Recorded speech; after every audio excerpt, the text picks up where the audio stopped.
যদি কোরআনওয়ালারা রাষ্ট্র ক্ষমতায় যায়, পার্লামেন্টের অধিবেশনেই প্রথম দিনেই 4টে বিল পাশ হবে।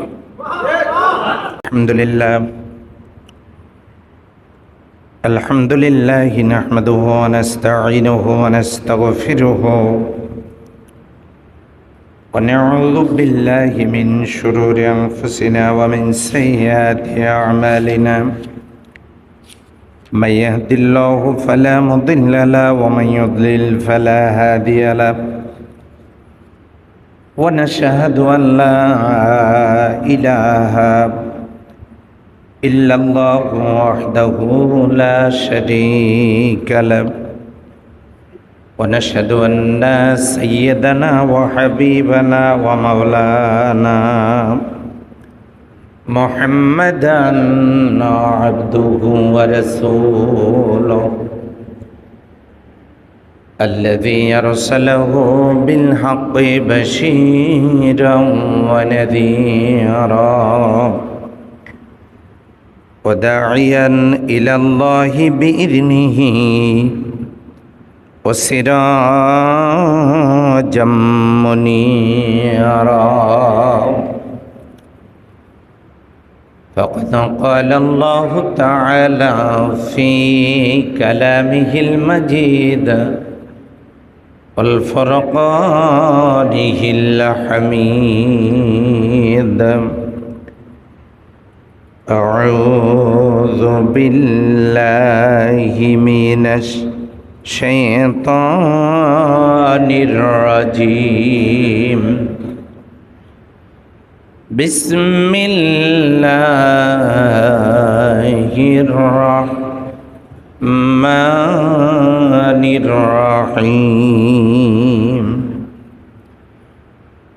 من عمل صالحا من ذكر أو أنثى وهو مؤمن فلنحيينه حياة طيبة ولنجزينهم أجرهم بأحسن ما كانوا يعملون. آمنت بالله. وقال تعالى في شان رسول الله صلى الله عليه وسلم: إن الله وملائكته يصلون على النبي يا أيها الذين آمنوا صلوا عليه وسلموا تسليما. اللهم صل على محمد وعلى آل محمد كما صليت على إبراهيم وعلى آل إبراهيم إنك حميد مجيد. اللهم بارك على محمد وعلى آل محمد كما باركت على إبراهيم وعلى آل إبراهيم إنك حميد مجيد. আলহামদুলিল্লাহ। ঐতিহ্যবাহী আলতাবনগর মসজিদে উপস্থিত সম্মানিত আমার দিনী ভাই ও বোনেরা, আমি সকলকে অন্তরের অন্তঃস্থল থেকে মহব্বতের সাথে আরো একবার দোয়ার আশায় সশ্রদ্ধ সালাম পেশ করছি। আসসালামু আলাইকুম ওয়া রাহমাতুল্লাহি ওয়া বারাকাতুহু। আল্লাহ তাআলার দরবারে হামদে বারি তাআলা পেশ করছি, যিনি দয়া করে মায়া করে এক জাহিলিয়াতের অন্ধকার থেকে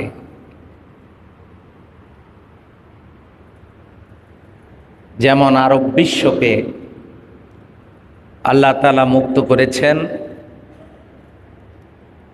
বর্তমানের এক নব্য জেহালাতের অন্ধকার থেকে আল্লাহ তাআলা আমাদেরকে একটি আলোকিত পথ পরিবেশ দান করেছেন, বলি আলহামদুলিল্লাহ।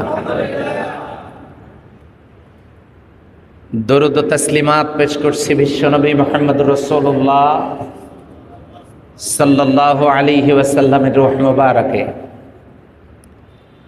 যার আনিত আদর্শ আমাদের জীবন চলার পথ ও পাথেয়। সম্মানিত হাজিরিন, ধারাবাহিক আলোচনায় গত জুমায় সঙ্গত কারণেই আমাদেরকে প্রেক্ষাপটের আলোকে কথা বলতে হয়েছে। আজ আমরা আবারও ফিরে আসব আমাদের সে ধারাবাহিক আলোচনায়। আমি আপনাদের সামনে সূরা আন-নাহলের ৯৭ নম্বর আয়াত, এই আয়াতটা তেলাওয়াত করেছি। এই আয়াতের মধ্যে আল্লাহ সুবহানাহু ওয়া তাআলা বলছেন, মান আমিলা সালিহা মিন যাকারিন আও উনসা ওয়া হুয়া মুমিনুন, মুমিন অবস্থায় কোনো পুরুষ এবং নারী তারা যদি নেক আমল করে। আমার কথা কি বোঝা যাচ্ছে? আমার কথা বোঝা যায়? নেক আমল করতে হবে কি অবস্থায়? ঈমানদার অবস্থায়, মুমিন অবস্থায়। পুরুষ এবং নারী যদি নেক আমল করে, ফালা নুহিয়ান্নাহু হায়াতান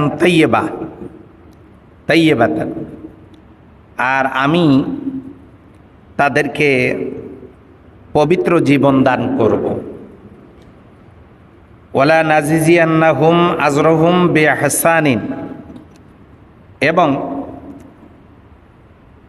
তারা যা করত তার চেয়ে আমি অবশ্যই তাদেরকে উত্তম প্রতিদান দিব। বিমা কানু ইয়ামালু, যে আমল তারা করত। এই ৯৭ নম্বর আয়াতে আল্লাহ সুবহানাহু ওয়া তাআলা যে কথাটি বললেন, এ কথাটি সহজ মনে হলেও আসলে কথাটির ওজন কিন্তু অনেক বেশি। আমাদেরকে যেন আল্লাহ সুবহানাহু ওয়া তাআলা এই ওজনওয়ালা কথাটি বুঝে সে অনুযায়ী আমাদের সকলকে আমল করার তৌফিক দান করেন, বলে আমিন। আমরা সে বিষয়ের আলোচনাই শুনবো আজানের পর। এখন আজান পরিবেশিত হচ্ছে। আমরা শুনছিলাম কোন সূরা থেকে? কত নম্বর আয়াত? ৯৭ নম্বর আয়াত। আল্লাহ বলছেন, লক্ষ্য করুন, মান আমিলা, মান মানে যে, আমিলা আমল করে। আমল মানে বলেন তো কি? সবাই বলেন কি করে? আমল মানে কাজ। আমল মানে কি? যে ব্যক্তি কাজ করে। সালিহা কি কাজ? নেক কাজ। যে ব্যক্তি কাজ করে, কি কাজ করে? নেক কাজ। মিনাত যাকারি আও উনসা, ওই কাজ কর্নেওয়ালা ব্যক্তিদের মধ্যে যারা পুরুষ এবং যারা মহিলা। ওয়া হুয়া মুমিনুন, সে যদি কি হয়? মুমিন হয়।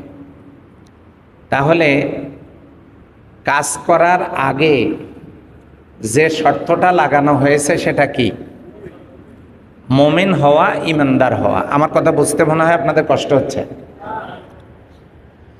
এক লোকের তেলাওয়াত খুবই সুন্দর, সহি, কাপড় চোপড় পরিষ্কার, সুন্দর জায়নামাজ, টুপি, পাঞ্জাবি, নামাজের যে পোশাক সেটাও আছে, মহিলাদের হিজাব সেটাও আছে। তিনি নামাজে দাঁড়াইছেন, নামাজের তারতিব, রুকু সেজদার নিয়ম সবই ঠিক আছে, কিন্তু লোকটা ওযু করে নাই। নামাজ তো হবে মনে হয় নাকি? আমি বোঝার জন্য বলছি, পোশাক যত সুন্দরই হোক,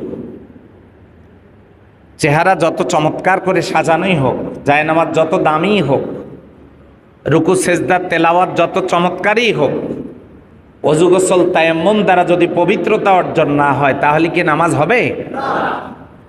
তাহলে নামাজের পূর্বে কি করতে হবে?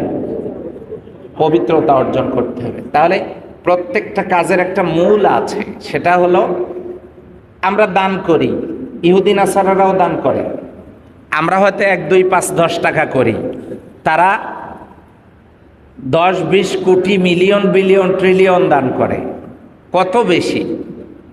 আমরা হয়তো সামান্য মানুষের উপকার করি, তারা কোটি কোটি টাকা মানুষের জন্য খরচ করে, এত কিছু যে করে তারা, কিন্তু এগুলার একটাও আমার আল্লাহর দরবারে মূল্য পাবে না। এ কারণেই যে তাদের কি নাই, মূল জিনিসটা নাই, ঈমান নাই। তো তাহলে যে কোনো আমল কবুল হওয়ার জন্য শর্ত কি বলে? এখন আমল কবুলের শর্ত যেমন ঈমান, সেই ঈমান ওয়ালা হতে বলেছেন আল্লাহ সুবহানাহু ওয়া তাআলা। তবে এই ঈমানের পথে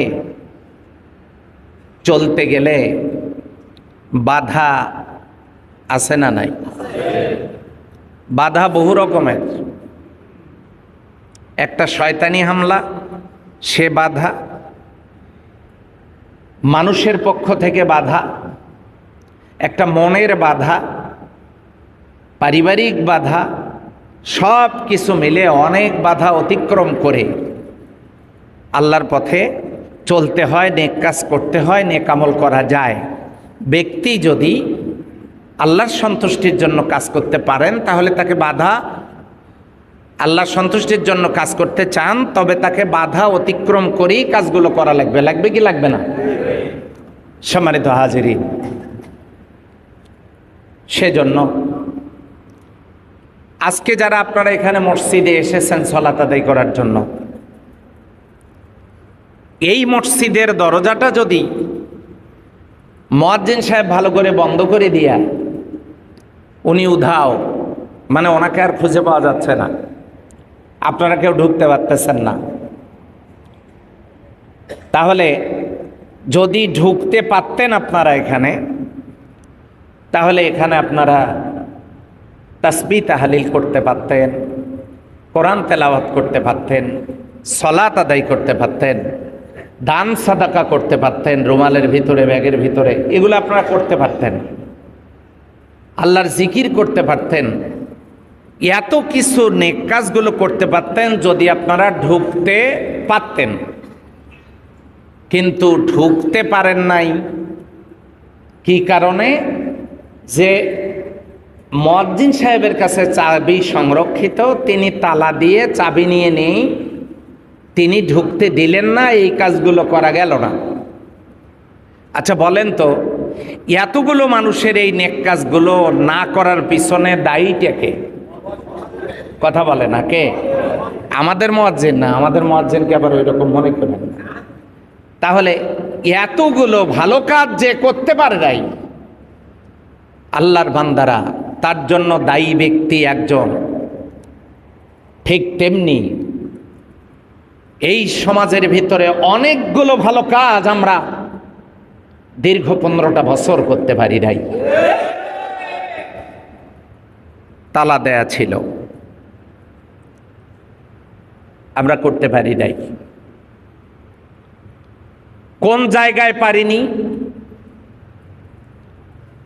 শিক্ষা ব্যবস্থার দিকে তাকিয়ে দেখুন, শিক্ষা ব্যবস্থা এখন কোন অবস্থা।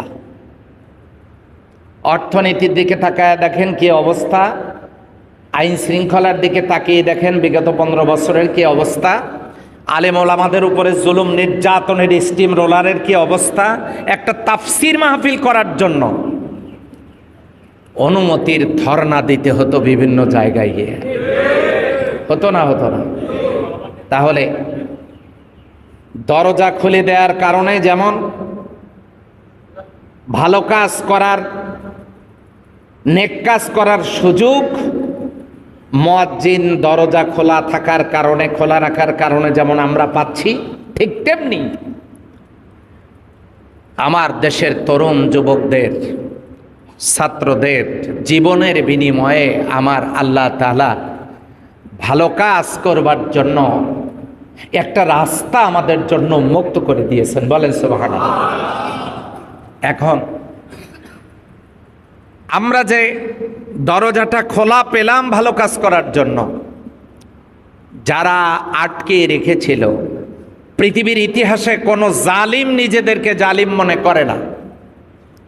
কোন জালিম পৃথিবীর ইতিহাসে নিজেদেরকে জালিম মনে করে না।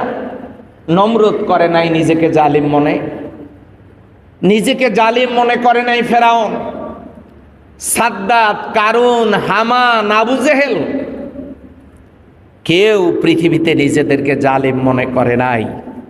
কিন্তু গ্লাসের মধ্যে পানি ঢালতে ঢালতে গ্লাস যখন পূর্ণ হয়ে যায়, তারপরেও যদি কেউ পানি ঢালে, অতিরিক্ত পানি যেমন উচ্ছিষ্ট অবস্থায় পড়ে যায়, গ্লাসে আটকানো যায় না, ঠিক তেমনি জালেমদের পাপের পেয়ালা যখন পূর্ণ হয়ে যায়, তখন আর ওই জালেমের এই পাপের পেয়ালা পূর্ণ হওয়ার পর এই পাপ আমার আল্লাহর বরদাস্ত করেন না।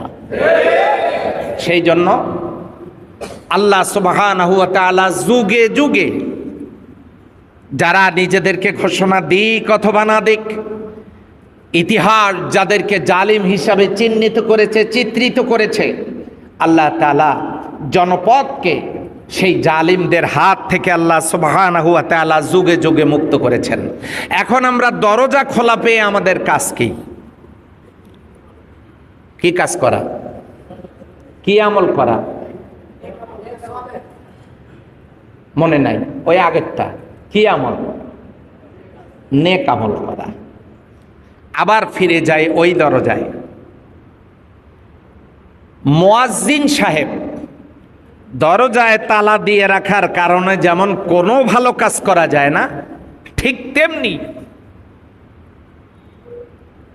রাষ্ট্রটা যদি কোরআন দ্বারা পরিচালিত না হয়, তাহলে সবগুলো কাজ ভালো কাজ হিসাবে আল্লাহর দরবারে গৃহীত হয় না।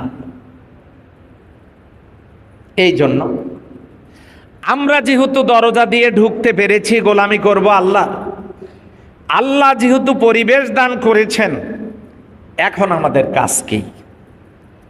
এক কথায় আমরা যদি সেই রাষ্ট্রটাকে কোরআন দ্বারা পরিচালিত করতে চাই, তাহলে আমাদের কাজ কি? নাম্বার 1 যেটা কাজ, সেটা হলো সবার আগে নিজেকে গড়া। কিভাবে গড়ব? আমার ভাইয়েরা, আমার মা বোনেরা, ভালো করে কান লাগান। যদি আমি ইসলামী রাষ্ট্র করতে চাই, এই ইসলামী রাষ্ট্রটা করার আগে আমার 3.5 হাত বডিটাকে ইসলামী রাষ্ট্র বানাবার প্রয়োজন। আওয়াজ দিয়ে বলেন, আছে না নাই? তাহলে কি করতে হবে? আমার এই 3.5 হাত বডিটাকে আমি ইসলামী রাষ্ট্র বানাবো কিভাবে? আমি যদি আমার মাথাটাকে প্রেসিডেন্ট বানাই, আমি যদি আমার হৃদয়টাকে প্রধানমন্ত্রী বানাই, আমি যদি আমার হাত দুটোকে স্বরাষ্ট্রমন্ত্রী বানাই, আমি যদি আমার চোখ দুটাকে তথ্যমন্ত্রী বানাই, আমি যদি আমার চোখ দুটাকে পররাষ্ট্রমন্ত্রী বানাই, কান দুটাকে তথ্যমন্ত্রী বানাই, আমি যদি আমার পা দুটাকে যোগাযোগ মন্ত্রী বানাই, বানায়া নিজের বডিটা যদি শাসন করি এভাবে, আমার হাত নামক স্বরাষ্ট্রমন্ত্রী, তার কর্ম আমার হাত দিয়া আমি কি অন্যের ক্ষতি করব নাকি?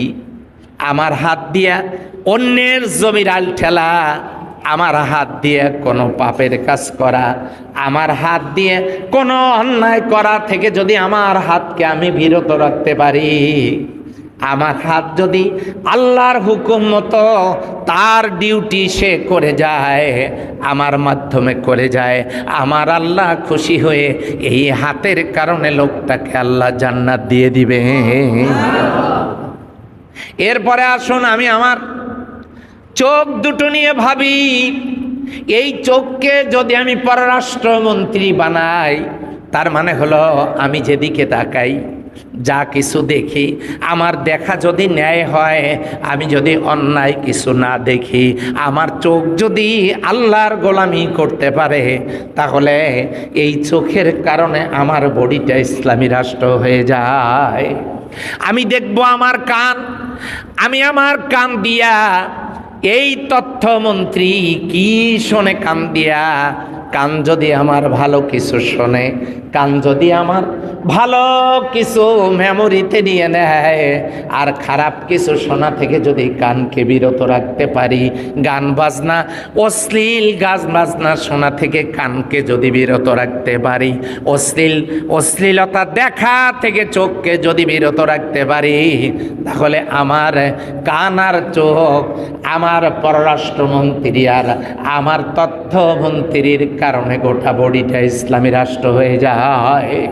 এরপরে আমি দেখব আমার পা যোগাযোগ মন্ত্রী, আমার পা কোথায় যায়, অন্যায় কোনো কাজে আমার পা আগ বাড়িয়ে যায় কিনা, আমি যদি সেটা কন্ট্রোল করতে পারি, আমার পা যদি ভালো কাজে চলে যায়, তাহলে পায়ের কারণে আমার বডি হবে ইসলামী রাষ্ট্র। এবারে আসেন আপনার হৃদয় প্রধানমন্ত্রী, এই হৃদয় নামক প্রধানমন্ত্রীকে চিন্তা করে দেখেন তো, এই হৃদয় কার জন্য? এই হৃদয় যদি আমি আমার আল্লাহর জন্য করতে পারি, আল্লাহ বলেন কুল ইন্না সলাতি ওয়া নুসুকি ওয়া মাহইয়ায়া ওয়া মামাতি লিল্লাহি রাব্বিল আলামিন। আমার নামাজ, আমার কোরবানি, আমার হায়াত, আমার মৌত সব কার জন্য? ইন্নী ওয়াজ্জাহতু ওয়াজহিয়া লিল্লাযী ফাতারাস সামাওয়াতি ওয়াল আরদা হানিফাও ওয়া মা আনা মিনাল মুশরিকিন। আমি যদি সব দিক থেকে আমার হৃদয়, আমার মন, আমার মননে বুননে যদি গোলামি থাকে আল্লাহর, তাহলে আমার বডিটা ইসলামী রাষ্ট্র হয়ে যায়। এরপরে আসুন আমি আমার মাথা, প্রেসিডেন্ট নামক মাথা, এই মাথা নিয়ে চিন্তা করি, আমার মাথা কার কাছে অবনত হয়? আমার মাথা কি আল্লাহর গোলামি ছাড়া শয়তানের গোলামি করে? আমার মাথা কি আল্লাহর দেওয়া জীবন ব্যবস্থা ছাড়া অন্য কোনো জীবন ব্যবস্থা মেনে চলতে চায়? আমার মাথা যদি শয়তানের মত আর পথ পরিহার করে আল্লাহর গোলামির জন্য প্রস্তুত হয়ে যায়, তাহলে মাথা নামক প্রেসিডেন্ট, হৃদয় নামক প্রধানমন্ত্রী, হাত নামক স্বরাষ্ট্রমন্ত্রী, আর চোখ নামক পররাষ্ট্রমন্ত্রী, কান নামক তথ্যমন্ত্রী, আর পা নামক যোগাযোগ মন্ত্রী, মাথা হলো প্রেসিডেন্ট। গোটা বডিটাকে যদি আল্লাহর গোলাম বানানো যায়, তাহলে কেবলমাত্র একটা মানুষ তার বডিটার ভিতরে ইসলামী রাষ্ট্র কায়েম করতে পারে। আওয়াজ দিয়ে বলেন সুবহানাল্লাহ। এই জন্য ইসলামী রাষ্ট্র আমি গড়তে চাই, তার আগে আমার নিজেকে গড়ার দরকার আছে না নাই? আওয়াজ দেন, আছে? আমরা কি গড়ার নিয়ত করতে পারি ইনশাল্লাহ? হ্যাঁ, তাহলেই তো আলটিমেটলি সমাজটা পরিবর্তন হয়ে যাচ্ছে। আমি হারাম খাবো না, এই মুখ দিয়ে হারাম খাবো না, হারাম কিছু বের করব না, হাত দিয়ে হারাম কিছু নেব না, ধরবো না, হারাম কাছে সহযোগিতা করব না, অন্যায় করব না, চোখ দিয়ে হারাম কিছু দেখব না, কান দিয়ে হারাম কিছু শুনবো না, পা দিয়ে হারাম কাজে যাব না, হৃদয় দিয়ে হারাম কিছু নিয়ে ভাববো না, আর মাথাটা দিয়ে আমি আল্লাহ ছাড়া আর কারো গোলামি করব না। গোটা বডি ইসলামী রাষ্ট্র হয়ে গেছে। ইসলামী রাষ্ট্রকে সামারাইজ যদি করা যায়, এই গোটা বডিটা ইসলামী রাষ্ট্র হয়ে যাবে। বলেন সুবহানাল্লাহ। তাহলে ইসলামী রাষ্ট্র বানানোর আগে 1 নম্বরে গড়তে হবে কি? সবার আগে কি করতে হবে? নিজেকে গড়তে হবে। মনে থাকবে আপনাদের? এরপরে 2 নাম্বার, ইসলামী রাষ্ট্র বানাতে গেলে 2 নম্বরে নিজের পরিবারকে গড়তে হবে। পরিবার গড়া কি জিনিস? যদি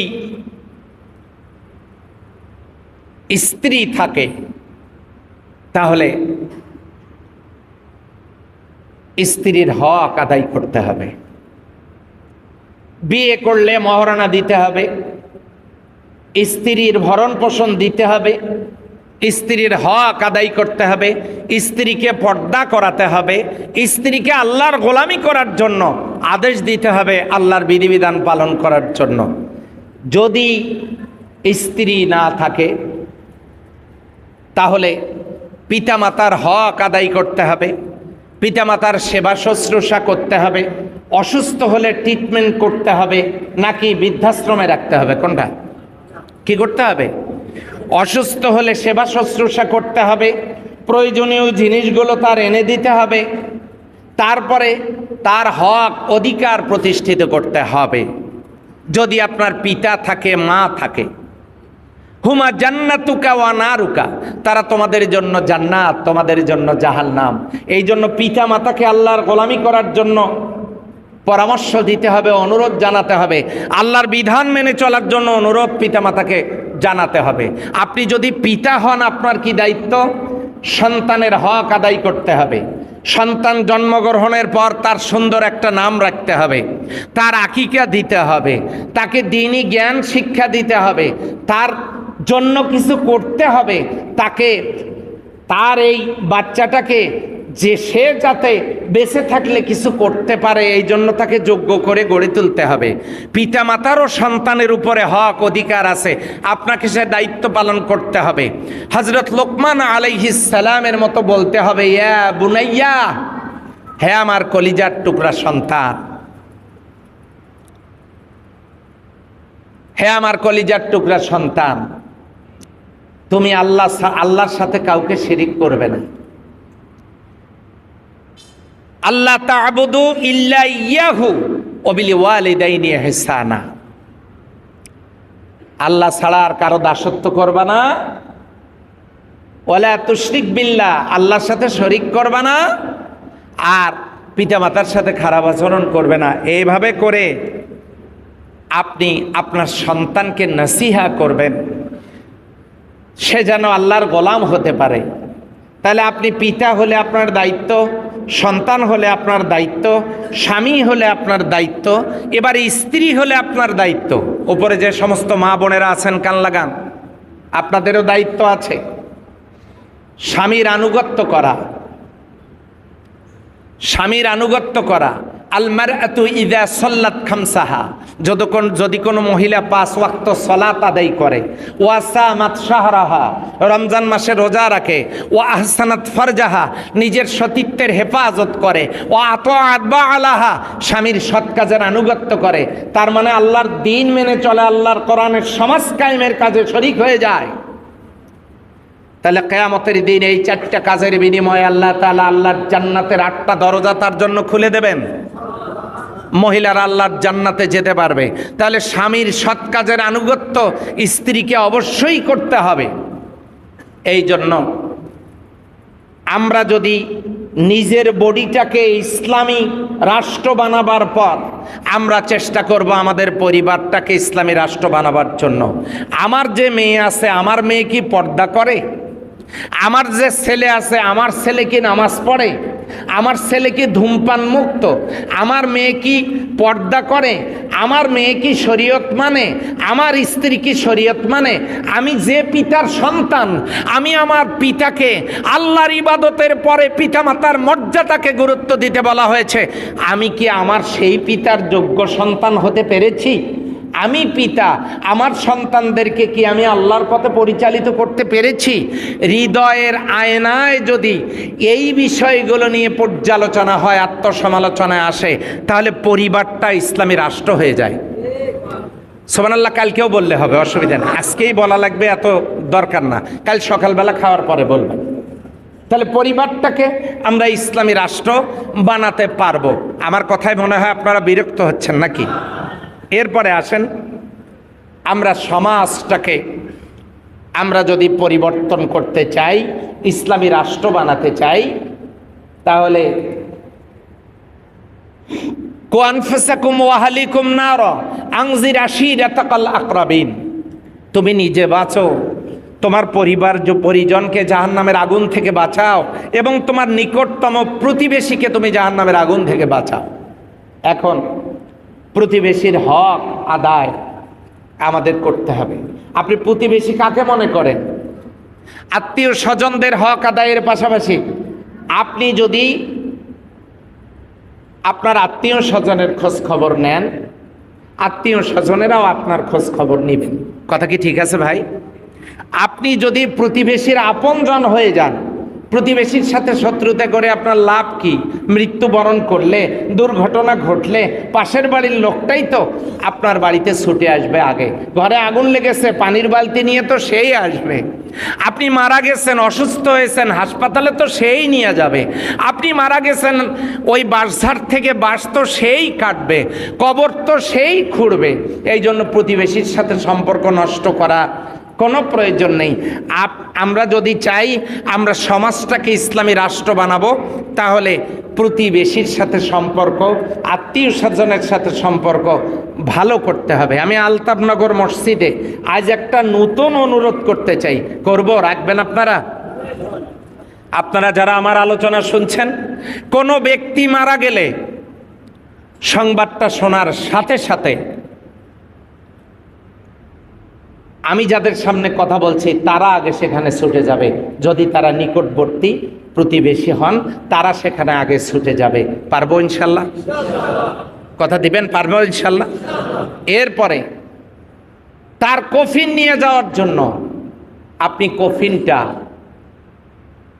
এই মসজিদের মুসল্লিরা অলসতা করে পিছনে থাকবে না, কফিনটা ধরার চেষ্টা করবে, কবর খোঁড়ার কাজে সহযোগিতা করবে। প্রয়োজনে সবার আগে লাফ দিয়ে কবরে নেমে লাশটাকে কবরে রাখার জন্য চেষ্টা করবে। তার মানে ভালো কাজ যেখানে, আলতাফনগরের মসজিদের মুসল্লিরা সবার আগে হাজির হবে সেখানে। পারবো ইনশাল্লাহ আমরা? তাহলে আমরা এভাবে করে আমাদের সমাজটাকে যদি স্বজন বানাতে পারি, তাহলে আমরা সমাজটাকে ইসলামী রাষ্ট্র বানাতে পারবো ইনশাআল্লাহ। দেখুন, ইসলামী রাষ্ট্র মানে এই না যে কালকেই লাঠি নিয়ে বের হও, সামনে যা পাও জন্মের মতো পিটাও, হ্যাঁ, আর জন্মের মতো সবাইকে ভয়ভীতি দেখাও, হ্যাঁ, দেখায়া ইসলামী রাষ্ট্র কায়েম করো। এটা কি ইসলামী রাষ্ট্র? কথা বলেন, আওয়াজ দেন, এটা কি ইসলামী রাষ্ট্র? দেখুন, আমি ব্যক্তি জীবনে আমরা যদি সিদ্ধান্ত নিয়ে বডিটাকে ইসলামী রাষ্ট্র বানাতে পারি, আমি যদি আমার পরিবারটাকে, আমার বাড়িটাকে ইসলামী রাষ্ট্র বানাতে পারি, আমি যদি আত্মীয় স্বজনকে নিয়ে আমার সমাজটাকে ইসলামী রাষ্ট্র বানাতে পারি, এরপরে দেখুন ব্যক্তি ঠিক হয়ে গেল, পরিবার ঠিক হয়ে গেল, সমাজ ঠিক হয়ে গেল, এখন মেরামত করতে হবে কি বলেন? কথা বলেন, এখন কি মেরামত করতে হবে? রাষ্ট্র। সেই রাষ্ট্র মেরামতের জন্য যখন নেমে পড়া হবে,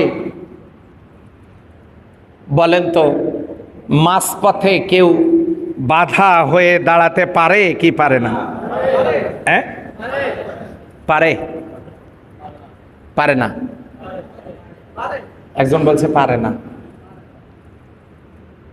ব্যক্তি ঠিক, পরিবার ঠিক, সমাজ ঠিক হইল, এখন রাষ্ট্র মেরামতের কাজ করতে হবে। কেন? রাষ্ট্রের বিভিন্ন জায়গায় কিছু কিছু হুতুম পেশা বসে আছে, এগুলোকে সরাতে হবে। আপনারা মনে হয় সরাবেন না, আওয়াজ শুনেই বুঝতেছি। এমনি সরবে নাকি? সরাতে হবে না? হবে না? একটু পিছনে ফিরে যাই। মক্কার কাফেরেরা নবীজি গিয়ে বললেন, আপনার যদি নারীর প্রতি আসক্তি থাকে, আমরা সুন্দরী নারী সাপ্লাই দেব আপনার কাছে। আপনার যদি অসুখ থাকে, আমরা ডাক্তার ম্যানেজ করে চিকিৎসা করব। আপনার যদি টাকা পয়সা ধন সম্পত্তির দরকার থাকে, আমরা আপনাকে সেরা ধনী মানুষ বানায় দেব। এরপরে আপনার যদি প্রেসিডেন্ট হওয়ার ইচ্ছা থাকে, আমরা আপনাকে রাষ্ট্রপতি বানাবো। এখন আমাদের অনুরোধ হলো দুইটা। এক, আপনি ওই এক আল্লাহর ইবাদত বন্দিগি করেন, এটা একাই একাই করেন, কাউকে মানে এটা বলার দরকার নাই। তাওহীদের দাওয়াতটা আপনি কাউকে দিবেন না। আর আপনি এই আমাদের দেবদেবীগুলোর বিরুদ্ধে আপনি বলবেন না। দুটো অনুরোধ। আর আপনার সুবিধাজনক প্রস্তাব হলো চারটা। একটা, রাষ্ট্র ক্ষমতা দেব, টাকা দেব, অসুখ হলে চিকিৎসা করব, আর নারীর দরকার হলে সেটাও সাপ্লাই দেব। নাউজুবিল্লাহ বলবেন না? বাস। এই চারটা লোভ কিন্তু মারাত্মক লোভ। টাকা পয়সা, অর্থবিত্ত, গাড়ি বাড়ি, এই লোভ দুনিয়াতে কার আছে না নাই? হ্যাঁ, ওই যে একজনের বাড়ি থেকে 4 বস্তা টাকা বাইরে হয়েছে, সুবহানাল্লাহ বলেন। কার লোভ নাই? এ প্রস্তাব এসেছে সম্পদ দেওয়ার লোভ। নারীর লোভ কার নাই? সেই সুন্দরী নারীদের লোভ দেখানো হয়েছে, রাষ্ট্র ক্ষমতার লোভ দেখানো হয়েছে, সুস্থতার লোভ দেখানো হয়েছে, চারটা যা দরকার সব লোভ দেখানো হয়েছে। রাষ্ট্র ক্ষমতা পাওয়ার লোভ দেখানোর পরেও তিনি কেন এই প্রস্তাব গ্রহণ করেন নাই? কেন গ্রহণ করেন নাই? তার কারণ হলো, তিনি যদি তখন রাষ্ট্রপ্রধান হন, তাহলে প্রধানমন্ত্রী হবে আবু জেহেল, শিক্ষামন্ত্রী হবে ওয়ালিদ ইবনে মুগীরা, স্বরাষ্ট্রমন্ত্রী হবে আবু লাহাব, যোগাযোগ মন্ত্রী হবে উতবা সাহেবারা। তার মানে প্রেসিডেন্ট হবেন মুহাম্মদ সাল্লাল্লাহু আলাইহি সাল্লাম, আর মন্ত্রী পরিষদ হবে কাফের বেঈমানেরা। রাষ্ট্র ইসলামী রাষ্ট্র হবে তো? আসতে বলেন, হবে তো? উনি যদি তখন প্রেসিডেন্ট হন, অকাম কুকাম করবে তারা। পরবর্তীতে আল্লাহর নবী যখন আবার পুনরায় প্রেসিডেন্ট হবেন, তখন লোকেরা ওই কথা শোনার পরে বলবে যে আমরা তো দেখছি আপনি প্রেসিডেন্ট ছিলেন না, দেখছি তো কত অকাম হয়েছে, কত দুর্নীতি হয়েছে। বিশ্বনবী তাদের রাষ্ট্র ক্ষমতার প্রস্তাব প্রত্যাখ্যান করে প্রত্যেকটা জায়গা থেকে সৎ যোগ্য সোনার মানুষ বসায় হুতুম পেশাদেরকে সরায় দিয়েছেন। কথা বলা ঠিক কিনা? এমন যোগ্য মানুষ যখন তিনি তৈরি করেছেন, তখন তিনি বলেছেন, কুল জাল হাক্কু ওয়া জাহাকাল বাতিল ইন্নাল বাতিলা কানা যাহুকা। সত্য এসে গেছে, মিথ্যা অপসৃত, সত্যের জয় অবশ্যম্ভাবী। তিনি সত্যের বিজয় অর্জন করেছেন লোক তৈরি করার মধ্য দিয়ে। সম্মানিত হাজিরিন, সেই কথাটা আল্লাহ কোরআনুল কারীমের ভিতরে বলতেছেন। এই সমাজটা, এই দেশটা আল্লাহর বিধান দ্বারা পরিচালিত হোক, এটা কি আমরা চাই? কারা কারা চাই একটু আল্লাহকে দেখান তো। সত্যি কি থামেন, সত্যিই কি এটা মনের কথা? থামেন। সত্যিই কি এটা মনের কথা? যদি মনের কথা হয়, আল্লাহ রাব্বুল আলামিন দেশটাকে, রাষ্ট্রটাকে ইসলামী রাষ্ট্র যদি কেউ বানাতে চায়, আল্লাহ রাব্বুল আলামিন সূরা হজের 41 নম্বর আয়াতে জানায় দিয়েছেন, আল্লাযীনা ইম্মাক্কান্নাহুম ফিল আরদ আকামুস সালাত ওয়া আতাউস যাকাত আমারু বিল মা'রুফ ওয়ান নাহাউ আনিল মুনকার। আল্লাহু আকবার। আল্লাহ যদি কাউকে রাষ্ট্র ক্ষমতা দেন, তখন পার্লামেন্টের প্রথম অধিবেশনেই যদি কোরআনওয়ালারা রাষ্ট্র ক্ষমতায় যায়, পার্লামেন্টের অধিবেশনেই প্রথম দিনেই 4টে বিল পাশ হবে। কয়টা বিল পাশ হবে? 1 নম্বরের বিল পাশ হবে, আল্লাযীনা ইম্মাক্কান্নাহুম ফিল আরদ আকামুস সালাত। 1 নম্বরের বিল পাশ হবে, নামাজ কায়েম হবে। আচ্ছা, নামাজ কায়েম কি? রাষ্ট্রপতি তার ভাষণে, জাতির উদ্দেশ্যে ভাষণে বলবেন, সন্ধ্যা 7টার সময় ভাষণ দিতে বলবেন, প্রিয় দেশবাসী, নামাজকে রাষ্ট্রীয়ভাবে বাধ্যতামূলক করা হলো। আগামীকাল সকাল থেকে সেনাবাহিনী মাঠে থাকবে। নামাজ যাদের উপরে ফরজ, অমুসলিমদের জন্য না, তারা খুব শান্তভাবে সহি সালামতে বসবাস করতে পারবে, কোনো অসুবিধা নাই। তারা তাদের ধর্মীয় অনুষ্ঠান পালন করতে পারবে, কোনো অসুবিধা নাই। কিন্তু নামাজ যাদের উপরে ফরজ, মুসলিমরা, তাদের জন্য নামাজ বাধ্যতামূলক করা হলো, পুরুষ নারী। ফজর থেকে যদি আজানের পর কাউকে মসজিদে পাওয়া না যায়, সেনাবাহিনী মাঠে থাকবে। তাৎক্ষণিকভাবে ম্যাজিস্ট্রেসি দ্বারা, আইন শৃঙ্খলা বাহিনী দ্বারা, মোবাইল কোর্টের মাধ্যমে তার শাস্তির ব্যবস্থা করা হবে। এই ঘোষণা যদি আসে, মাগরিবের সময় ঘোষণা হয়েছে 7টার সময়। আচ্ছা বলেন, মুয়াজ্জিনকে কি আর আজান দিয়ে মসজিদে ডাকার দরকার আছে? হ্যাঁ, রাত 2:30-3টের দিকে মুয়াজ্জিনকেই ডাকবে, যার কত ঘুমাবেন দেখেন তো টাইম হইল কিনা। তখন কি আর বক্সা মাথায় নিয়ে সিলেটে গিয়ে নামাজের দাওয়াত দেওয়ার দরকার আছে? বাড়িঘর ছেড়ে ওই যে বিরাট গাট্টুরি মাথায় নিয়ে নামাজের দাওয়াত দেওয়ার জন্য চট্টগ্রাম গেছে, নোয়াখালীতে গেছে, সিলেটে গেছে।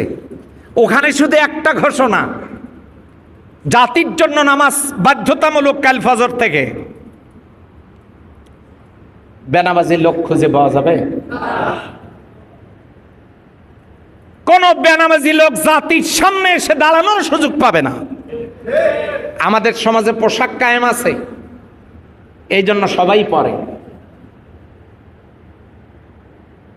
আগামী নির্বাচনে যদি কোনো ন্যাংটা লোক ভাষণ দিতে দিতে বলে, আপনাদের মহব্বতে আমি সব খুলে ফেলাইছি, শুধু জাঙ্গিটা আছে, চাইলে ওটাও আমি খুলে ফেলবো, আপনাদেরকে দিয়ে দেব, এইরকম বক্তব্য যদি কোনো প্রার্থী দেয়, তাকে আপনারা কি বলবেন? হ্যাঁ, তাহলে পোশাক কায়েম আছে জন্য সবাই পোশাক পরে। উলঙ্গ মানুষ সামনে দাঁড়ালে সে যেমন পাগল, ঠিক তেমনি নামাজ যদি কায়েম হয়ে যায়, তাহলে কোন বেনামাজি, চরিত্রহীন কোন লম্পট নির্বাচনের ময়দানে দাঁড়ানোর সাহস পাবে না। কথা বলে ঠিক? নামাজ কায়েম হয়ে গেল, রেজাল্ট কি হবে? ইন্নাস সালাতা তানহা আনিল ফাহশাই ওয়াল মুনকার। এই নামাজ যদি কায়েম হয়ে যায়, তাহলে যত অশ্লীল কাজ আছে, সমস্ত অশ্লীল কাজগুলো বন্ধ হয়ে যাবে। বলেন সুবহানাল্লাহ। 2 নম্বরে বিল পাস হবে যাকাতের, ওয়া আতাউস যাকাত। এখন কেউ যদি প্রশ্ন করতে চায় যাকাতের বিল পাস হয়ে কি হবে, ও আল্লাহর বান্দা বান্দিরা ভালো করে শোনেন, বাংলাদেশে যদি সিস্টেমেটিক ওয়েতে যাকাত কালেক্ট করা হয়, তাহলে বাংলাদেশে অর্থনীতিবিদেরা বলেছেন, বাংলাদেশে প্রতি বছর যদি সিস্টেমেটিক ওয়েতে জাকাত কালেকশন করা হয় তাহলে জাকাত আদায় হবে কমপক্ষে 40,000 কোটি টাকা। কত হাজার? 40,000 কোটি টাকা। কি করবেন তা দিয়ে? পীরগঞ্জের তালিকা তৈরি করুন। এই তালিকা তৈরি করার পর আপনি খোঁজ নিয়ে দেখেন 18,000 মানুষ দরিদ্র সীমার নিচে বসবাস করছে। এই 18,000 মানুষকে আপনি মাইকিং করে পীরগঞ্জ সরকারি উচ্চ বিদ্যালয় মাঠে ডাকেন, 1,000 কোটি টাকা নিয়ে কেউ এখানে আসুক। 1,000 কোটি টাকা নিয়ে পীরগঞ্জে দরিদ্রদের সমস্যার সমাধানের জন্য যদি কেউ আসে, কাউকে 5-10 টাকা করে না। যদি বলা হয় তোমার কি দরকার, আমার হালের বলদ দরকার, লাগবে কত? 2 লাখ, নিয়ে যাও। তোমার কি দরকার? আমার কিছু টাকা দরকার, আমি একটা মুদি দোকান দেব, নাও নিয়ে যাও। তোমার কি দরকার? আমার একটা আবাদের জন্য পাওয়ার টিলার দরকার, স্যালো মেশিন দরকার, নিয়ে যাও। তোমার কি দরকার? আমার দরকার আমার মেয়ে বিয়ে দেওয়া দরকার, কত লাগবে? নিয়ে যাও। তোমার কি দরকার? আমার কিছু ঋণ আছে পরিশোধ করা দরকার, নিয়ে যাও। এমনি করে করে 1, 2, 5, 10, 50, 100, 1 লাখ, 2 লাখ না, আপনি 18,000 মানুষকে লক্ষ লক্ষ টাকা দিয়ে বিদায় করেন, আপনি 1,000 কোটি টাকাও শেষ করতে পারবেন না। সম্ভব না। অর্থনীতিবিদেরা বলেছে যদি রাষ্ট্রটা ইসলামী রাষ্ট্র হয় আর যদি পার্লামেন্টে দ্বিতীয় বিলটা পাস হয়, ওয়াতাউজ যাকাত, বড় লোকদের কাছ থেকে জাকাত নিয়ে যদি গরিবদের মাঝে সিস্টেমেটিক ওয়েতে বন্টন করা হয়, মাত্র 3 বছর পরে সারা দেশে মাইকিং করেও একজন লোক খুঁজে পাওয়া যাবে না জাকাতের টাকা খাওয়ার মতো। বলেন সুবহানাল্লাহ।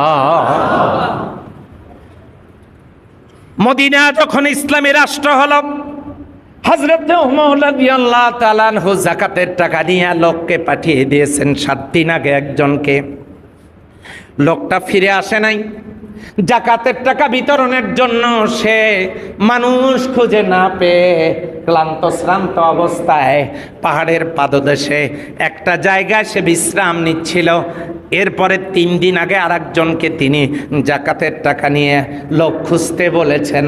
খুঁজতে খুঁজতে কাউকে না পেয়ে পথের ধারে বিশ্রামরত অবস্থায় লোকটাকে পড়ে থাকতে দেখে এই 3 দিনের লোকটা, আমিরুল মুমিনিনের পাঠানো এই লোকটা ওই শুয়ে থাকা মানুষটাকে, নবীর সাহাবীকে ডাক দিয়ে বলেন, ও আল্লাহর বান্দা, আর পথের ধারে শুয়ে থাকার দরকার নাই, আমার কাছে জাকাতের টাকা নিয়ে এই বোঝা নিয়ে 3 দিন পর্যন্ত রাস্তায় রাস্তায় ঘুরি, কাউকে পেলাম না।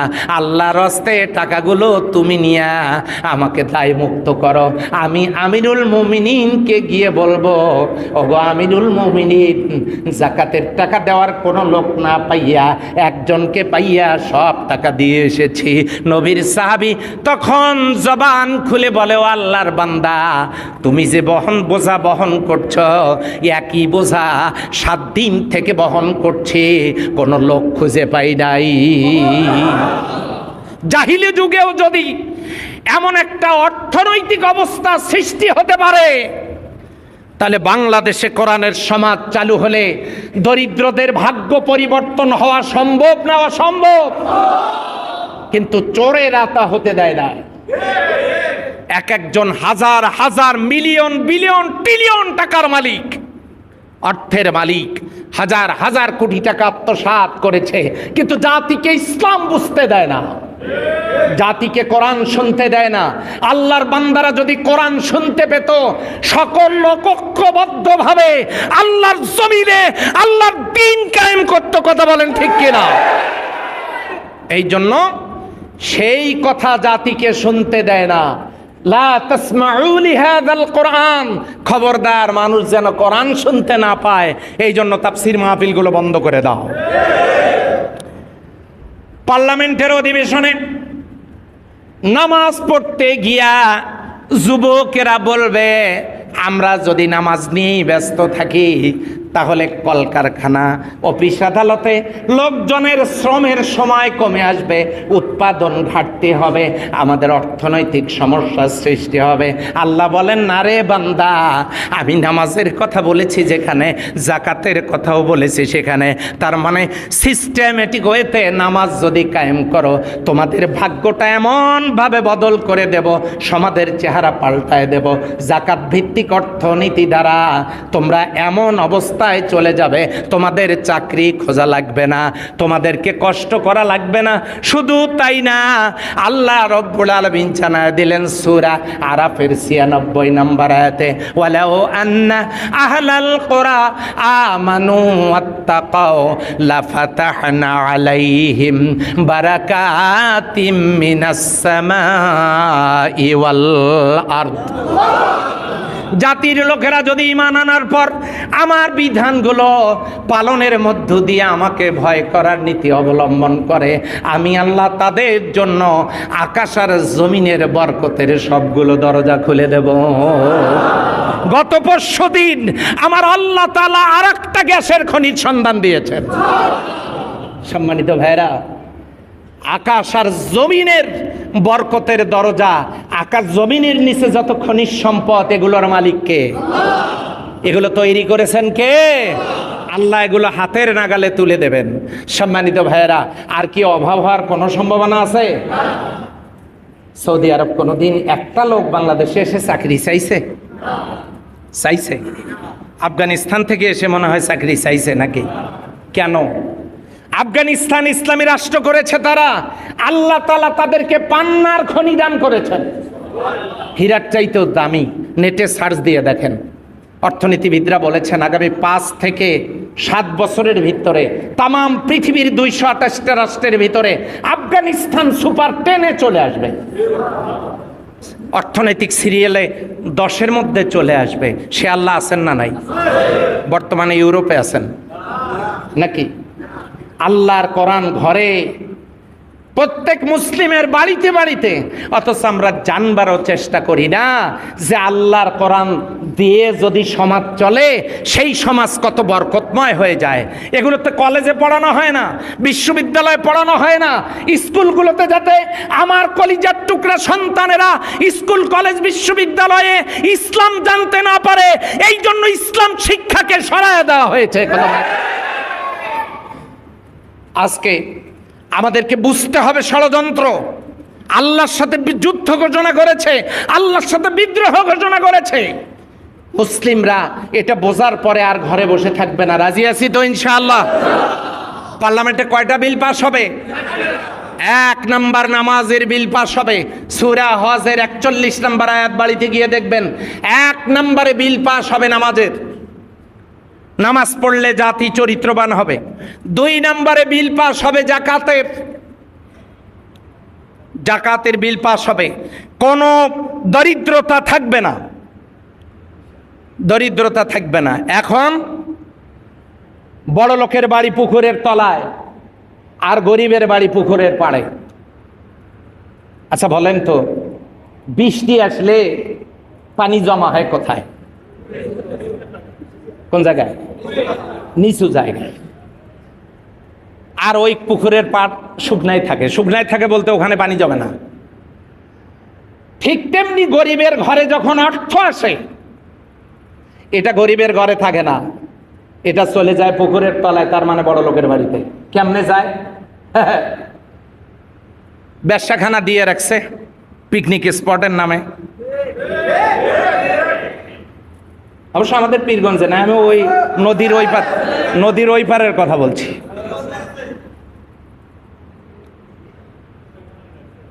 আমরা তো আবার মাঝে মাঝে ব্যবসাখানার দোকানদারদেরও সঙ্গী হয়ে যাই। বড় লোক তিনি সুদের উপর টাকা লাগায় বসে আছেন পুকুরের তলায়। অর্থ কি আপনার বাড়িতে থাকবে না? ওখানে জমা হবে। হ্যাঁ, বড় লোকের বাড়ি হলো পুকুরের তলায়, গরিবের বাড়ি পুকুরের পাড়ে। গরিবের ঘরে যখন অর্থ জমা হয়, সিনেমা হল দিয়ে, এটা দিয়ে, সেটা দিয়ে, ব্যবসাখানা খুলে সুদের ওপর টাকা লাগায় গরিবদেরকে শোষণ করে বড় লোকেরা বড় লোক হয়ে যাচ্ছে, সমাজে অর্থনৈতিক শান্তি, স্থিতিশীলতা, নিরাপত্তা নাই। এই জন্য দ্বিতীয় নম্বরে যদি জাকাতের বিল পাস হয়ে যায়, মাত্র 3 বছরের ভিতরে অর্থনৈতিক চেহারা পাল্টে যাবে, দেশটা সুখী সমৃদ্ধশালী রাষ্ট্রে পরিণত হয়ে যাবে। বলেন সুবহানাল্লাহ। আপনারা কি চান জাকাতের বিল পাস হোক? সবাই চায় না। আচ্ছা, 3 নাম্বার, আমারও বিল মারুফ, সব কাজের দরজাগুলো মুক্ত হয়ে যাবে। মানুষ যা করবে তাতেই শুধু সওয়াব পাবে। হ্যাঁ, ছুরি বাড়িতে থাকে তরকারি কাটার জন্য, ফল কাটার জন্য, গরু জবাই করার জন্য, মুরগি জবাই করার জন্য ছুরি বাড়িতে থাকে। আচ্ছা বলেন তো, এই ছুরি যখন ডাকাতের হাতে থাকে তখন তো ছুরি আরো নিরাপদ, কি বলেন? হ্যাঁ, ছুরি বাড়িতে থাকলে কাজের প্রয়োজনে রাখা হয়, যা দিয়ে অনেক কাজ হয়, কিন্তু ডাকাতের হাতে থাকলে ছুরি যেমন নিরাপদ না, ঠিক তেমনি আমারও বিল মারুফ, সৎ কাজের বিল যখন পাস হবে, বাংলাদেশের সমস্ত টেলিভিশন চ্যানেলগুলোর রিমোট থাকবে সরকারের হাতে। কোন টেলিভিশন চ্যানেলে সাবানের অ্যাড দিতে গিয়া, হ্যাঁ, সাবানের অ্যাড দিতে গিয়ে কাপড় খুলে যাবে না। হ্যাঁ, চুলের অ্যাড দিতে গিয়ে উলঙ্গ হওয়া লাগবে না। কথা ঠিক কিনা? এইরকম প্রচার মাধ্যমগুলো, রেডিও, টেলিভিশন, পত্রিকা, ডিশ এন্টিনা, সমস্ত আবিষ্কারগুলো, বিজ্ঞানের আবিষ্কারগুলো আল্লাহ প্রদত্ত শ্রেষ্ঠ একটা নিয়ামত যদি ভালো কাজে লাগানো হয়।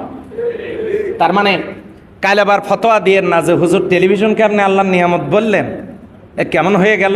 সম্মানিত ভাইয়েরা, এই যে ক্যামেরা আমার সামনে, যে এতগুলো ক্যামেরা, আচ্ছা বলেন তো, এটা দিয়ে বক্তব্য রেকর্ড করা যাচ্ছে, অশ্লীল গানও রেকর্ড করা যাবে না? যাবে না?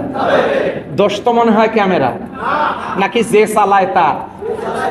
হ্যাঁ, ওই টেলিভিশনকেও ফরজ গোসল, সুন্নত গোসল, ওয়াজিব গোসল, মুস্তাহাব গোসল দিয়ে পবিত্র করে এই টেলিভিশনকেও আল্লাহর নিয়ামতে ভরপুর করা যাবে যদি পরিচালকরা ভালো হয়। কথা বলে ঠিক না? সব জায়গায় শুধু ভালো কাজ, ভালো কাজ, সোয়াব সোয়াব সোয়াব সোয়াব সোয়াব আর সোয়াবে পরিণত হবে, সবে পরিণত হয়ে যাবে। কারণ স্বামী মার্কেটে বেরিয়েছে, গুরুত্বপূর্ণ কাজে বেরিয়েছে, স্ত্রী এবং শালীকে নিয়ে, এক পাশে স্ত্রী আর এক পাশে শালী, মহব্বতের কারণে দুইজনের হাত ধরে গল্প করতে করতে যাচ্ছে। সুবহানাল্লাহ বলবেন মনে হয়। আচ্ছা বলেন তো, স্বামী হাত ধরতে পারবে কার?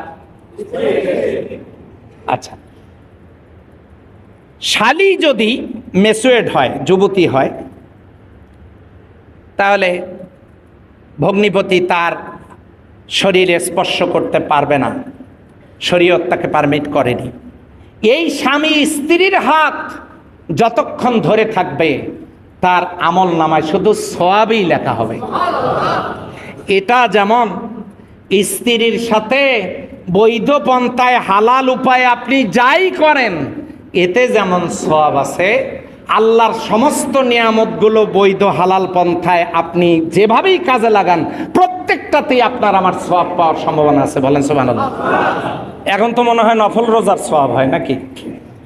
এখন যেভাবে চলছে রেডিও, টেলিভিশন, তাতে মনে হয় এলে চালালে নফল রোজার সওয়াব পাওয়া যায় নাকি?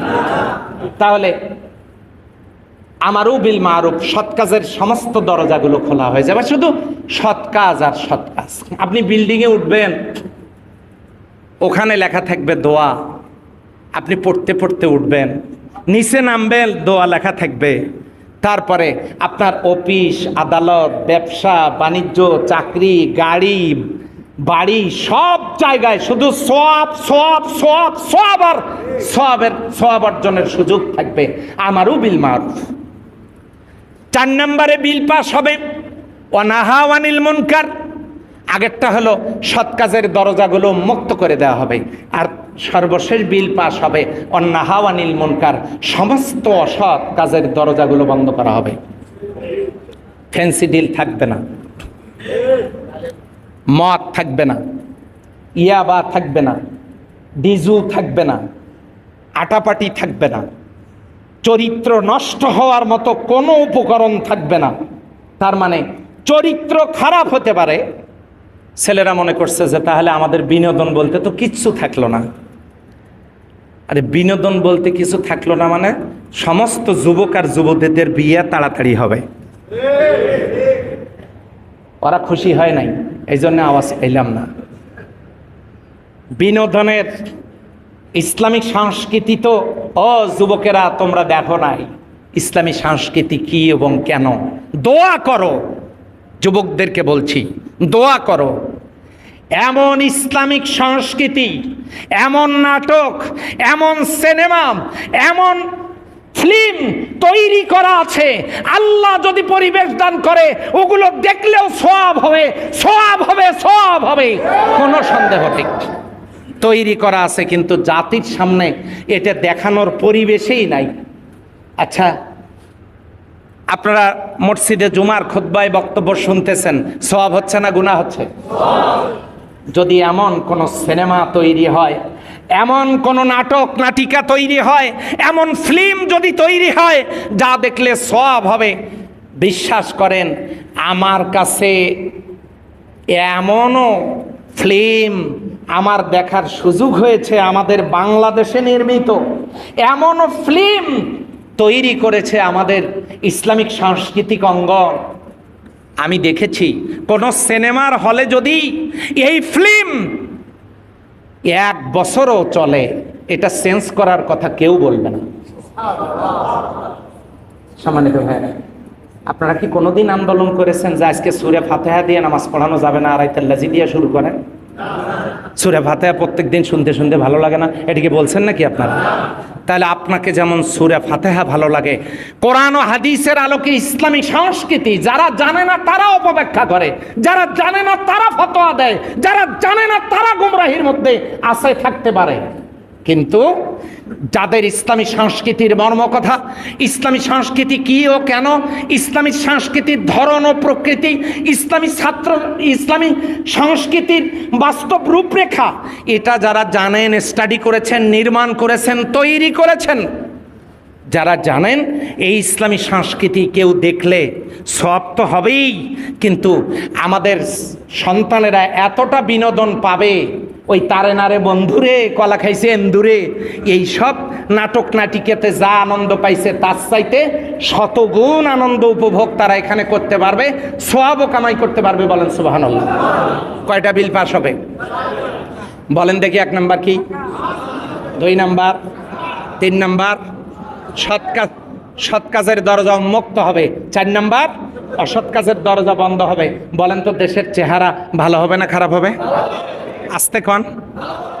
আচ্ছা, এমন একটা রাষ্ট্র গঠিত হোক, এটাকে আমরা চাই। এই রাষ্ট্র গঠন করার জন্য কিভাবে করবেন? আমার আল্লাহ রাব্বুল আলামিন বলেন, ইন্নাল্লাহা ইউহিব্বুল্লাযীনা ইউকাতিলুনা ফি সাবিলিহি সাফফান কাআন্নাহুম বুনিয়ানুম মারসুস। ইন্নাল্লাহ, নিশ্চয় আল্লাহ, ইউহিব্বুল্লাযীনা, তাদেরকে ভালোবাসেন, লাইক করেন, পছন্দ করেন, ইউকাতিলুনা ফি সাবিলিহি সাফফান, যারা আল্লাহর জমিনে আল্লাহর দ্বীন, আল্লাহর আইন ওই 4 দফা বাস্তবায়নের জন্য পার্লামেন্টের অধিবেশনে 4টে বিল প্রথম দিনই পাশ হোক, এটার জন্য কাজ করবে। ইন্নাল্লাহা ইউহিব্বুল্লাযীনা ইউকাতিলুনা ফি সাবিলিহি সাফফান, যারা কাতারবন্দি হয়ে ঐক্যবদ্ধভাবে একত্রিত হয়ে সবাই মিলে দলবদ্ধভাবে আল্লাহর জমিনে আল্লাহর দ্বীন কায়েম করার জন্য যারা কাজ করবে, আল্লাহ তাদেরকে ভালোবাসেন। সূরা নিসার ৭৬ নম্বর আয়াতে আল্লাহ রাব্বুল আলামিন জানায় দিলেন, আল্লাযীনা আমানু ইউকাতিলুনা ফি সাবিলিল্লাহ, যারা ঈমানদার তারা আল্লাহর জমিনে আল্লাহর দ্বীন কায়েমের জন্য আন্দোলন করে, লড়াই করে, সংগ্রাম করে, সংঘবদ্ধ জীবন যাপন করে, ঐক্যবদ্ধভাবে প্রচেষ্টা চালায় আল্লাহর জমিনে আল্লাহর দ্বীন কায়েম করার জন্য। আমরা কি সাধ্যমতো চেষ্টা করতে রাজি আছি? সম্মানিত হাজিরিন, এই জন্য খেয়াল করুন, আল্লাযীনা আমানু ইয়াকাতিলুনা ফি সাবিলিল্লাহ, যারা ঈমানদার তারা লড়াই সংগ্রাম করে আল্লাহর জন্য। ওয়াল্লাযীনা কাফারু, আর যারা কাফের, ইয়াকাতিলুনা ফি সাবিলিত তাগুত, তারাও লড়াই সংগ্রাম করে, কিন্তু সেটা তাগুতের পথে, শয়তানের পথে। আমরা কার পথে চেষ্টা করব? আল্লাহর পথে না শয়তানের পথে? আল্লাহর পথে না শয়তানের পথে? তাহলে আল্লাহর বিধান যারা চায় না, আল্লাহর বিধান যারা চায় না, তারা যে নামাজে সাজগোজ করে আসছে ঠিকই, কিন্তু কি নাই? আপনাদের মনে নেই কি নাই? অজু নাই, পোশাক ভালো, তেলাওয়াত ভালো, রুকু সেজদা সবই ভালো, জায়নামাজ ভালো, সাজুগুজু ভালো, উঠে বসা সবই ঠিক আছে, কিন্তু কি নাই? অজু নাই। অজু না থাকলে যেমন নামাজ হবে না, এদিকে যত কিছুই ভালো হোক ঠিক তেমনি নবীজি আল্লাহর জমিনে কার বিধান চালু করেছেন? সেই নবীর উম্মত হয়ে ওই কাজ বাদ দিয়া, ওই কাজ না করিয়া আপনি কিভাবে মনে করলেন যে আমি সলিড? কিভাবে মনে করলেন? আপনার পোশাক ভালো হতে পারে, আমার পোশাক ভালো হতে পারে, আমার তেলাওয়াত ভালো হতে পারে, আমার চেহারা ভালো হতে পারে, আমার রুকু সেজদা ভালো হতে পারে, আমার ওযু না থাকলে যেমন নামাজ হবে না। আমি মুসলিম দাবি করি, নবীর তরিকা মানতে পারিনি, আমার এই দাবি করা মুসলমানের কোনো মূল্য থাকবে না। এজন্য আমাদেরকে আল্লাহর হুকুম মতো, নবীর তরিকা মোতাবেক এই কাজটা আমাদের করতে হবে। রাজি আছি ইনশাআল্লাহ? আল্লাহ রাব্বুল আলামিন বলেছেন, قال النبي صلى الله عليه وسلم الدنيا سجن المؤمن وجنات الكافر, দুনিয়া হলো মুমিনদের জন্য জেলখানা আর কাফেরদের জন্য জান্নাত। দুনিয়া মুমিনদের জন্য কি আর কাফেরদের জন্য কি? জান্নাত। ও মুমিনেরা, এবারে আপনারা আসুন, আল্লাহ রাব্বুল আলামিন বলে দিচ্ছেন আপনাদেরকে, কাতিলুহুম ইউআযিবুহুমুল্লাহ বিআইদিকুম ওয়া ইউযীহিম ওয়া ইয়ানসুরুকুম আলাইহিম ওয়া ইয়াশফি সুদুরা কওমুল মুমিনিন। কওমুল মুমিনিন, আল্লাহ রাব্বুল আলামিন বলতেছেন, আল্লাহ তাআলা বলেন, তোমরা ওই সমস্ত ব্যক্তিরা যারা আল্লাহর দ্বীন যারা চায় না, যারা মুমিনদেরকে কষ্ট দেয়, যারা ইসলাম কোরআন সমাজে চালু থাক এটা যারা চায় না, তোমরা তাদের বিরুদ্ধে লড়াই করো।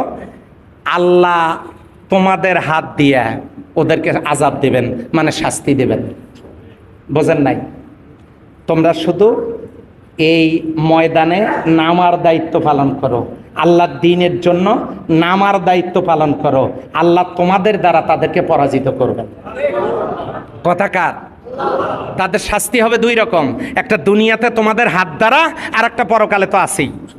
আর হলো আল্লাহ বলতেছেন ওয়াখজিহিম, এবং তাদেরকে অপদস্থ করবেন। শুধু শাস্তিই দেবেন না, অপমান অপদস্থ করবেন। বিভিন্নখানে শুরু হয়েছে মনে হয়, বিশ্বের বিভিন্ন জায়গায় অপদস্থ শুরু হয়েছে না? হয় না? হয়েছে না? মুমিনদের কাজ হলো মাঠে নামা, আল্লাহ অপদস্থ করবেন। আর তোমাদেরকে আল্লাহ, তোমরা যদি নেমে পড়ার দায়িত্ব পালন করো, আল্লাহ তোমাদেরকে সাহায্য করবেন। তোমাদেরকে সেই সাহায্য করবেন কি দিয়া? আল্লাহ বলছেন তাতানাজ্জালু আলাইহিমুল মালাইকা, প্রয়োজনে আল্লাহ ফেরেশতা নাজিল করে তোমাদেরকে সাহায্য করবেন। আর কি করবেন? আর এই নামার দায়িত্ব যারা পালন করবে, যারা কোরআনের সমাজ চায় মনে প্রাণে, এই কাজটার জন্য যারা নিজেরা কর্মতৎপরতার সাথে দায়িত্ব পালন করবে, আল্লাহ তাআলা বলছেন আমি তাদের অন্তর সমূহকে চিন্তা মুক্ত করে দেব। কার ওয়াদা? আল্লাহ সুবহানাহু ওয়া তাআলা এ ওয়াদা করেছেন আমাদের জন্য। এটা সূরা তাওবার 14 নম্বর আয়াত, বাড়িতে গিয়ে দেখবেন। সূরা তাওবার 14 নম্বর আয়াতে আল্লাহ ওয়াদা করেছেন, আল্লাহ নামতে বলেছেন। সম্মানিত ভাইরা, শুধু শুরুটা করতে বলেছেন আল্লাহ, বিজয় দেওয়ার দায়িত্ব কার? আজকে সিদ্ধান্ত গ্রহণ করেছি আমরা যতদিন বেঁচে থাকব আল কোরআনের পথেই থাকার চেষ্টা করতে পারবো তো ইনশাআল্লাহ। আল্লাহ আমাদের সকলকে কবুল করুন, সবাই বলে আমিন। আর শয়তানের পথ পরিহার করে আমরা আল্লাহর পথেই চলব। আমার দাওয়াত কোনো ব্যক্তির দাওয়াত না, আল্লাহর কসম আমি কোনো ব্যক্তির দাওয়াত আপনাদেরকে দিচ্ছি না। আমি কি বলেছি অমুকের আদর্শ মানতে হবে? আমি কি বলেছি যে কারো বাবার আদর্শ, কারো স্বামীর আদর্শ, কারো নেতার আদর্শ মানতে হবে? এটা কি আমি বলেছি? কোনো দলের আদর্শ মানতে হবে সেটা কি আমি বলেছি? আমি বলেছি আল্লাহর কোরআনের কথা, আমি বলেছি রাসূলুল্লাহ সাল্লাল্লাহু আলাইহি ওয়াসাল্লামের কথা, যে নবীর সুপারিশ ছাড়া একটা লোকও জান্নাতের মুখ দেখবে না, যে নবীর সারা জীবনের কর্মসূচি ছিল আল কোরআনের বাস্তবায়ন, সেই নবীর উম্মত হয়ে আমাদের বসে থাকার সুযোগ নেই। আল্লাহ দরজা খুলে দিয়েছেন ভালো কাজ করার জন্য। আমরা কি আমাদেরকে দেওয়া আল্লাহর এই নিয়ামতের সময়টা কাজে লাগাতে রাজি আছি ইনশাআল্লাহ? তাহলে সবার আগে আসুন আমি আমার নিজকে ঠিক করি, আমি আমার বডিটাকে ইসলামী রাষ্ট্র বানাই, আমি আমার বাড়িটাকে ইসলামী রাষ্ট্র বানাই, আমি আমার পরিবার এবং আমার প্রতিবেশী আত্মীয় স্বজন নিয়ে সমাজটাকে ইসলামী রাষ্ট্র বানাই। আর সবাই মিলে ঐক্যবদ্ধভাবে রাষ্ট্রের বিভিন্ন চেয়ারে বসে থাকা হুতুম পেশাদেরকে সরায়া সৎ, যোগ্য, আল্লাহ ভীরু, শিক্ষিত, তাকওয়া, মুত্তাকি, পরহেজগার ব্যক্তিকে ওই জায়গায় যোগ্য মানুষকে বসায় দিয়া যাদের নেতৃত্বে সমাজটাকে আলোকিত সমাজে পরিণত করবার জন্য চেষ্টা করি। পরিশেষে আপনাদের কাছে দোয়া চাই, অন্তর্বর্তীকালীন সরকার দেশ পরিচালনার দায়িত্ব পাওয়ার পরে তাদের জন্য আমরা দোয়া করি আল্লাহ তাআলা সুন্দরভাবে জন অধিকার প্রতিষ্ঠা করে জনগণের ব্যাপারে ন্যায় সঙ্গত উপায়ে দেশের কল্যাণে তাদেরকে কাজ করার তৌফিক আল্লাহ দান করুন, সবাই বলে আমিন। বুদ্ধিভিত্তিক প্রজ্ঞার সাথে চিন্তা করে এই দেশের উন্নয়ন, অগ্রগতি, সমৃদ্ধির জন্য তারা যেন কাজ করতে পারে আমি অত্যন্ত দুঃখের সাথে জানাচ্ছি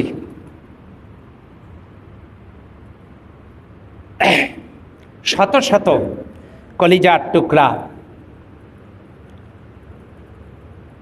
সন্তানেরা তাদের দাবি আদায়ের জন্য বুকের তপ্ত রক্ত জমিনে ঢেলে দিয়ে শাহাদাত বরণ করেছেন। আল্লাহ যেন তাদেরকে জান্নাতের মেহমান হিসেবে কবুল করে নেন। হাজার হাজার ছাত্র, সাধারণ মানুষ পঙ্গু হয়ে, অন্ধ হয়ে ৩৩৮ জন তারা চক্ষু হাসপাতালে বর্তমানে ভর্তি আছেন। একটা হাসপাতালে, সারা দেশে অনেক হাসপাতালে তারা কেউ সারা জীবনের জন্য অন্ধ হয়ে গেছে। গত জুমায় খুতবা দিয়ে আমার এক ভাগনাকে খুঁজে পাওয়া যাচ্ছিল না 11 দিন থেকে। আমরা মনে করেছিলাম যে সে মনে হয় গণকবরে তার ঠিকানা হয়েছে, কিন্তু গত 2 দিন আগে সে আমার ভাগনার সন্ধান পেয়েছি। তার দুটো পা, একটা পার একটা আঙ্গুল, বৃদ্ধাঙ্গুলিটা বিচ্ছিন্ন এবং পায়ের উপরে এমন জোরে কোপ মেরেছে, সামান্য একটা অংশ, পায়ের একটা অংশ শুধু আটকে আছে। তারপরে আবার ওই দুটো পাতে গুলি করে ঝাঁঝরা করে দেওয়া হয়েছে। তো আমি এই ছবিটা দেখলাম, সে বিভৎস। আপনারা দেখলে আপনাদের অনেক কষ্ট হবে, চোখের পানি ধরে রাখতে পারবেন না। এই হলো অবস্থা। এমনি করে অনেকেই যারা এই নির্মমতার শিকার, আমাদের এই কলিজার টুকরা সন্তানগুলোকে আল্লাহ তাআলা সুস্থতার নিয়ামত দান করুন। আল্লাহ তাআলা প্রতিটি পরিবারকে সাবরুন জামিল, ধৈর্য ধারণের তৌফিক দান করুক বলে আমিন। সম্মানিত ভাইরা, আসুন আমরা সকলে মিলে দেশটাকে গড়ি, নিজেকে গড়ি, একটি সুখী সমৃদ্ধশালী দেশের জন্য আমরা কাজ করি, যেখানে আমরা দল মত নির্বিশেষে অধিকার স্বাধিকার প্রতিষ্ঠিত হবে, যেখানে আমরা হাতে হাত কাঁধে কাঁধ মিলে বসবাস করতে পারবো, যেখানে মুসলিমরা আল্লাহর ইবাদত করতে পারবে, অমুসলিমরা তাদের উপাসনা তারা করতে পারবে, যেখানে জানমাল ইজ্জত আবরুর নিরাপত্তা সূচিত হবে। আর এমন একটি কল্যাণ রাষ্ট্র যদি প্রতিষ্ঠিত হোক, এটা আমরা চাই। সেই কল্যাণ রাষ্ট্র প্রতিষ্ঠিত হতে পারে কেবলমাত্র শুধুমাত্র একমাত্র আওয়াজ দিয়ে, বলেন কি দিয়া? সেই কোরআনের পথে সকলকে উদাত্ত আহ্বান জানিয়ে আজকের মতো শেষ করছি। সুবহানাকাল্লাহুম্মা ওয়া বিহামদিকা আশহাদু আল্লা ইলাহা ইল্লা আনতা আস্তাগফিরুকা ওয়া আতুবু ইলাইক।